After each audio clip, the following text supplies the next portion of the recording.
प्रधानमंत्री नरेंद्र मोदी ने शहीद भगत सिंह और भारत रत्न लता मंगेशकर की जयंती पर उन्हें नमन किया। मन की बात कार्यक्रम के 126वें एपिसोड को संबोधित करते हुए प्रधानमंत्री मोदी ने दोनों महान हस्तियों के योगदान को याद किया। उन्होंने कहा कि अमर शहीद भगत सिंह हर भारतवासी और खासकर युवाओं के लिए प्रेरणा पुंज हैं। वहीं उन्होंने लता मंगेशकर की संगीतमय योगदान की सराहना की। इस अवसर पर उन्होंने स्वतंत्रता सेनानी वीर सावरकर का भी जिक्र किया, जिनसे लता मंगेशकर गहरे रूप से प्रेरित थीं। अमर शहीद भगत सिंह हर भारतवासी, विशेषकर देश के युवाओं के लिए एक प्रेरणा पुंज है। निर्भीकता उनके स्वभाव में कूट कूट कर भरी थी। देश के लिए फांसी के फंदे पर झूलने से पहले भगत सिंह जी ने अंग्रेजों को एक पत्र भी लिखा था। उन्होंने कहा था कि मैं चाहता हूं कि आप मुझे और मेरे साथियों से युद्ध बंदी जैसा व्यवहार करें। इसलिए हमारी जान फांसी से नहीं, सीधा गोली मारकर ली जाए।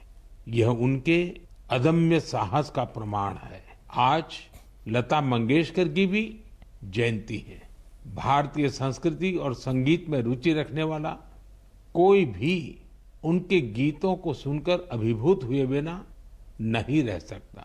उनके गीतों में वो सब कुछ है जो मानवीय संवेदनाओं को झकझोरता है। उन्होंने देशभक्ति के जो गीत गाए, उन गीतों ने लोगों को बहुत प्रेरित किया। भारत की संस्कृति से भी उनका गहरा जुड़ाव था।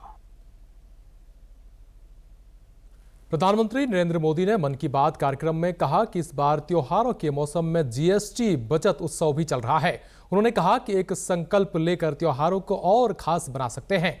उन्होंने कहा कि अगर हम ठान लें कि इस बार त्योहार सिर्फ स्वदेशी चीजों से ही मनाएंगे तो हमारे उत्सव की रौनक कई गुना बढ़ जाएगी। वोकल फॉर लोकल को खरीदारी का मंत्र बना दीजिए।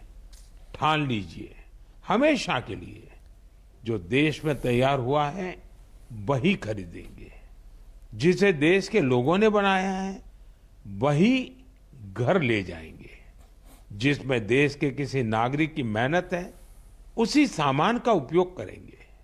जब हम ऐसा करते हैं तो हम सिर्फ कोई सामान नहीं खरीदते, हम किसी परिवार की उम्मीद घर लाते हैं, किसी कारीगर की मेहनत को सम्मान देते हैं, किसी युवा उद्यमी के सपनों को पंख देते हैं।